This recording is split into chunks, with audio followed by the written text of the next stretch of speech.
are you doing today? My name is Jennifer, and today we are going to we're going to tie on some blanks today. And I'm going to show you a couple of different ways to finish your blanks. There's a little bit of controversy about that, and I'll tell you why I finished mine a certain way and all that kind of thing. So let's go ahead and get started. So the first thing that I'm going to do is it's a little bit easier if I just hold the things up that I'm going to be using. So let me just go over some of the basic supplies that you will need to tie on your blanks. The first thing is you need cane, and this cane that I'm using is Barton cane. He actually sent me a couple of samples which were fantastic, and so I'm going to use that today. The type of cane is Lavoro, and I think it's a Mac Pfeiffer shape. I can't actually remember. And he also gauged it with a radius at 10 millimeters, which is what I asked him to do for high altitude, the diameter of 10, because I asked him to for high altitude. And so the first thing that I noticed about this cane is that it was really, really consistent. The color was consistent, and the shape looked really good. The cane looked really good from the very beginning, and so I'm going to be using his cane today. And there's a link if you want to try it out. There's a link in my notes. So there's that, and then you're going to need a knife, which is I've got a Landwell knife. That's my go-to. I love that knife. Beeswax is mostly optional. Most people prefer to use it. Sometimes I don't, but most of the time I do use it.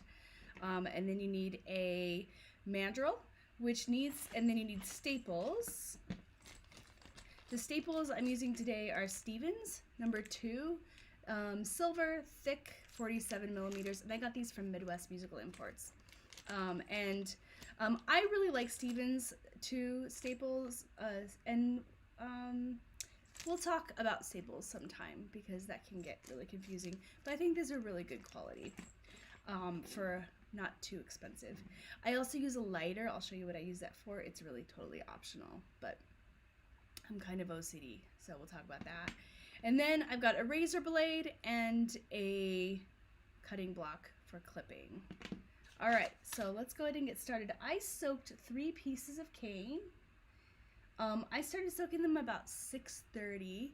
I would normally not soak that long. They've been soaking for a couple hours.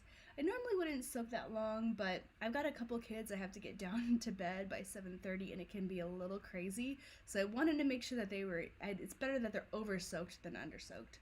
So, and it's perfectly fine if they're a little over-soaked. Maybe not a full day, but a couple hours is fine. In general, I prefer to soak my cane about half an hour to 45 minutes. That's really the optimal time. But anyway, all right, so let's go ahead and get started. I'm going to change over to my camera so you can see. All right, so let's go ahead and get started. I'm using, you also need thread. That's kind of a no-brainer. But this is a double F nylon, double F thread. That's the kind I like. All right, so we're gonna go ahead and tie this on to a secure location. I just have a C-clamp. It's kind of a popular thing to use. Some people like to tie hooks to their desk. What did I use before? I used to use a cart before, and I'd tie it to my cart, and I'd collect the cane and the string. That was kind of fun. All right, then I'm going to go ahead and wax my thread. Okay. So one thing to consider if you're a new reed maker is whatever staple you use, make sure that you get it to fit your mandrel. And actually that's true in general. So this one fits mine perfectly. I think this is a Leray knockoff. And again, the tubes are Stevens number 2 with a thick wall. But you want to make sure that it's okay if the mandrel peaks, slips, like is a little bit, if it pokes through the staple a little bit, that's okay. But we really don't want it to be any shorter than the staple, because then that can kind of warp the inside of the staple as you're tying. Ideally, you want it to fit perfectly. So when you are ordering supplies, or if you have supplies, just check and see that your staples fit, and just kind of stick with it for a long time. If you're a new reed maker, stick with the same staple for quite a while, because honestly, I really didn't even notice a difference with the staples until I was in my master's, and that's after at least 10 years of reed making. So stick with one kind of mandrel for quite a while, because there's just enough variables in reed making to throw everyone off. So yeah. All right. Okay, so we've got this cane. I'm going to tie on one piece here, folding it over. Okay, now if your cane, let me zoom in here a little bit.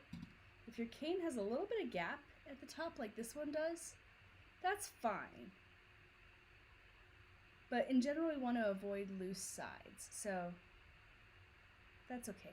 And then you're going to slip it. I like to make sure that my cane is kind of lining up in a slipped position, so that the bottom blade is slipped under the top. So it kind of looks like that. That's exaggerated, but like that.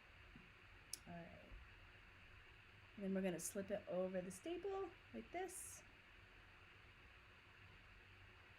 And then I measure out my cane. I measure the length of it. Oh, you need a ruler.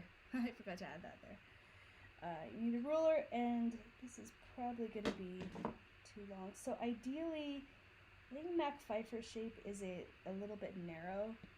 So you're going to tie it on a little shorter. And I go into that a little bit more in my reed making courses. Talk a little bit more about why I do things the way I do them. And then we're going to go 2 winds down here, like that. Now, some people ask if you have a crack, if it cracks like this, is that okay? And the answer is yes. Now, some people purposefully crack the other side. I don't really do that, but I don't know. You can try it, see if it works for you. But what I do is make sure that the gaps, let me scooch in just a little bit. Oh, the Beeswax made it harder to slip. I try to make sure that these gaps are even. Okay, and then I'm going to roll my, hold on a second, I'm just rolling the thread towards me. I'm just going to scooch up just a little bit so you can see what I'm doing. I'm holding the thread tight the entire time. Not too tight, but tight. And you see how this gap is bigger than the other side? I'm going to fix that by pushing the back of the cane. So pushing the bottom side up towards me so that it evens out, because I want the sides to close evenly.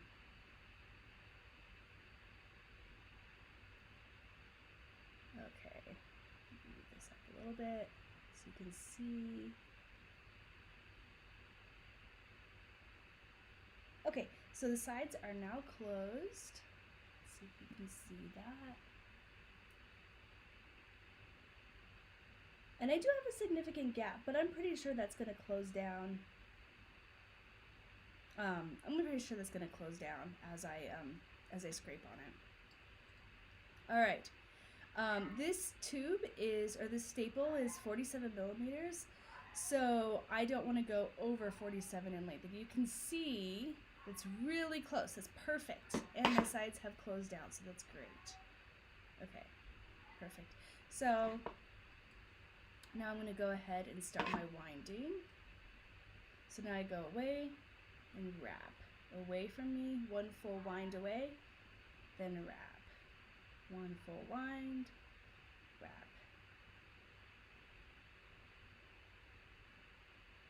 Getting super close here to the, I do that about, I don't know, 6, 8 times, something like that. And then we're going to take this thread and wrap it to the inside of, this is called the guide string. So we're going to wrap it to the inside of that and then continue our wrapping. The trick with tying on blanks, especially when you're a beginner, is to really keep the string consistently tight the whole time. I normally don't get this close, but just so that I'm in the camera, that's very difficult to do. So yeah, the trick is to keep the thread consistently tight the whole time, because if you let go, then, you know, the whole thing can just kind of fall apart. And then you have to do it again. That's no fun. Wow, this is really close to my C-clamp. Alright, okay, so now I'm going to go ahead and tie it off. I'm going to do like one big loop and then go through the loop. You can see. Make a loop. Just make a loop.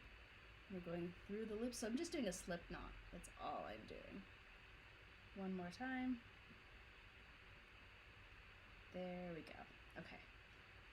And now what I do for the final knot is I make a slip knot, but instead of going through it, I lay it on top, wrap it around the reed the whole time, a few times, and then slip it back on. You don't have to do that. Just make sure that the knot does not come loose. You don't want that to happen. In the middle of a concert, then your reed pops off. Oh, that's fun. And yes, I've had that happen. All right. Okay, so that's one reed tied on. And there are several things to check. Actually, I should put this in my notes as well. There are a couple things that I check my blanks. There's 6 things I check my blanks with. So I've got some leaking, so I think I'm gonna have to retie this. But the biggest thing is the leaks. Now again, if you've got leaking up at the top here, that's okay, because this is probably gonna close down. Where you don't want leaks is right here, especially. And if you could really avoid it right here and here, as minimal as possible, preferably none. You can seal it up with a little bit of beeswax or some plumber's tape if you've got a leak there. But you really don't want there to be much leaking. Again, up here, there's obviously going to be leaking, but as I scrape it, it will close down. And then it should tighten up. But it's actually kind of hard to tell where the leak is. So one trick to do that is just to stick your reed in the water and blow, and I can see it's coming out of the side. It's coming out of the sides right here. So I'm going to retie this. I'm going to do this a little bit faster since I did it slowly last time. But that way, all right. And that's my cat. I don't know if you can hear her. She's making very loud noises.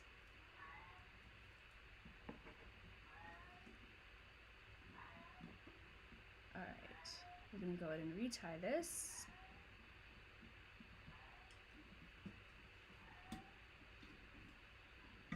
So there's a little bit of beeswax. Let me just back out a little bit so you can see what I'm gonna do. I'm just gonna do this whole thing real fast. And see if I can get these leaks to not exist anymore. And that's what you have to do. If you've got a leak, you've got to retie it.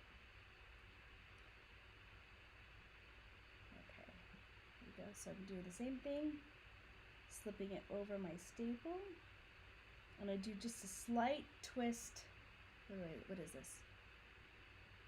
Counterclockwise, this way. Slight twist. So it's just to exaggerate. This way is what I'm twisting, but not that much, obviously, just a tiny, tiny, tiny fraction. And that's so that as you tie on the tube, it's going to make small little turns, and it'll hopefully slip right into place. That's the goal. I'm not explaining that very well, but it is going to be small little movements, and then we want it to end up being really even with this staple.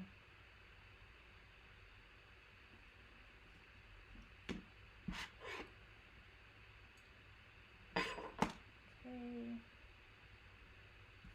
So I'm tying this again a little bit shorter because this is more narrow than I normally would. And that's kind of what you would do. Like the more narrow the shape, the shorter you'll probably tie it on. And there also you have a staple. The staple's gonna matter too.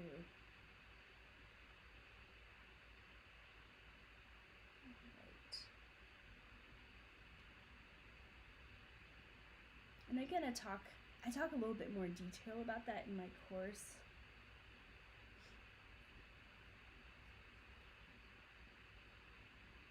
Alright.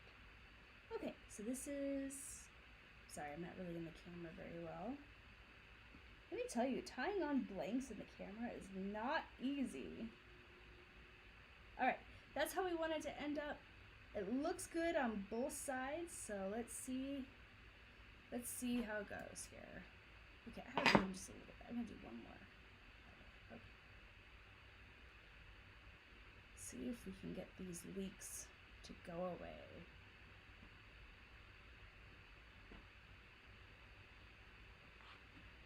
Okay, and before I finish, I'm just double checking to make sure I'm not tied over the tube.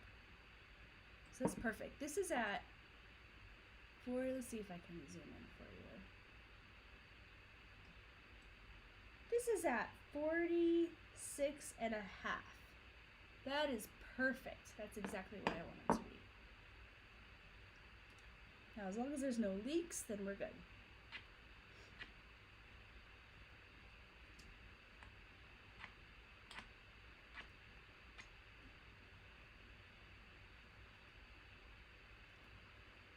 One second here. All right, let me back out a little bit.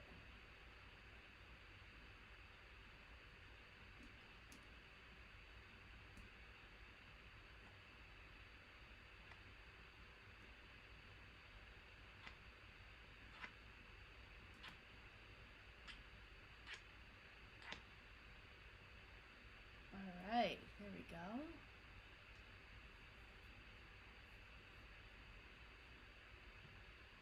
Oops.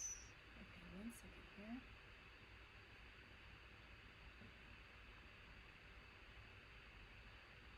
Okay. 2, 3 times. 1, 2, 3.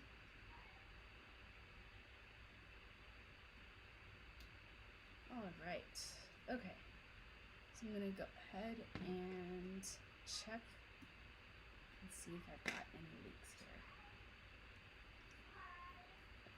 Alright, much better.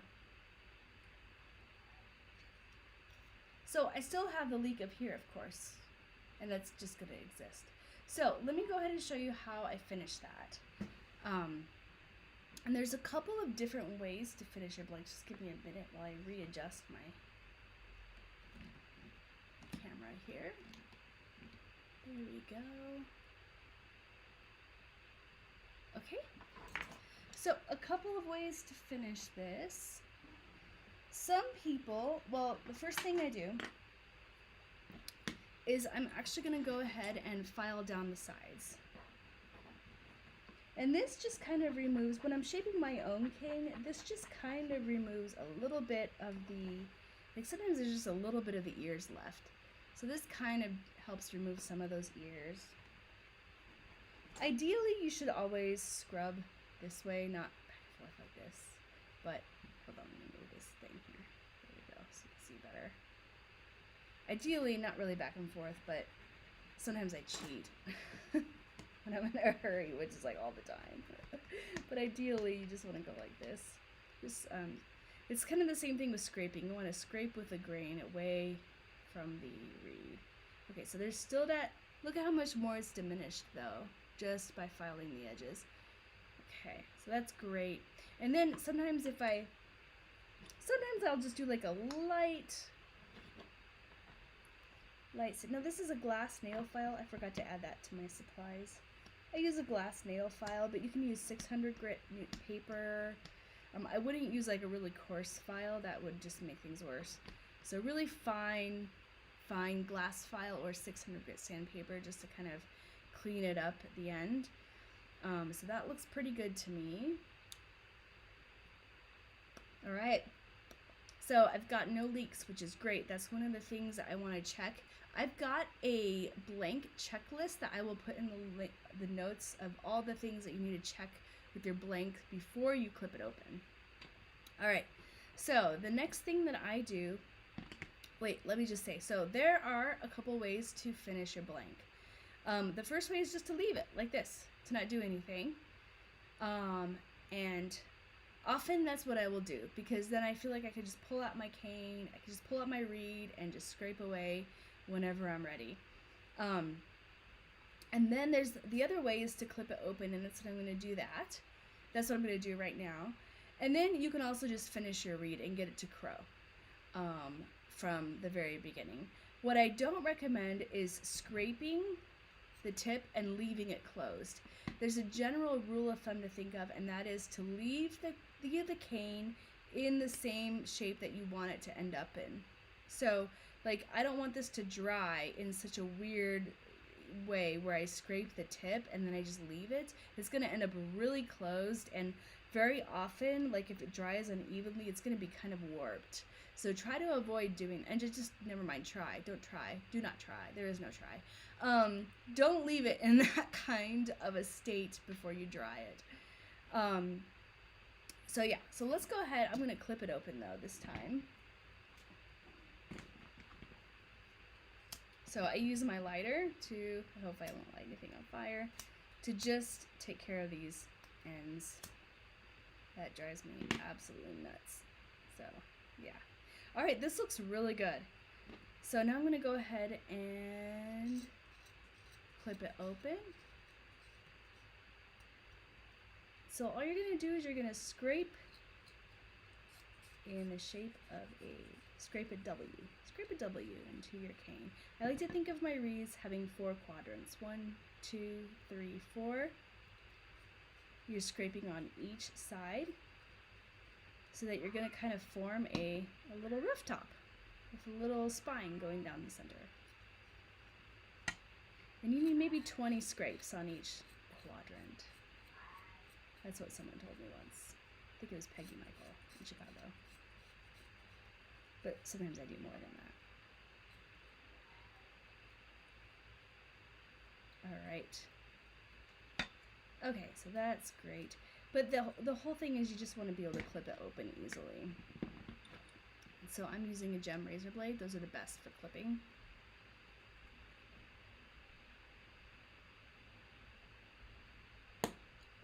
All right. Okay, so I leave my reed like this. However, there are a lot of people who slip their blades even further. They do a click to slip it.